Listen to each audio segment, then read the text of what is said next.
মানুষ যখন ফুলসিরাতের কিনারে যাবে, হাদিসটা শোনেন, পরমাত্মা শান্তি পাবে, কলিজাটা শীতল হয়ে যাবে। একবার লক্ষ্য করেন, মানুষ যখন ফুলসিরাতের কিনারের মধ্যে যাবে, ওই সময় মানুষের মাথার মধ্যে বড় বড় টোপলা, তার মানে এই টোপলা তামাম জিন্দেগির সমস্ত গোনা খাতা মাথার মধ্যে নিয়ে মানুষ ফুলসিরাতের কিনারে যাবে। কিন্তু টোপলা বড় ভারী, ফেরেশতারা বলবে আল্লাহ কা গোলাম সামনে বাড়াও, সামনে যাও, ফুলসিরাত পার হয়ে যাও।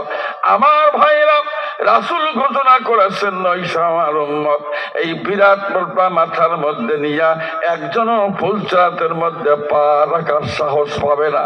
তখন অস্থির অবস্থা, একজন আর একজনের পিছনে লুকাবে, আর একজন আর একজনের পিছনে লুকাবে, কেউ সামনে যেতে চাবে না।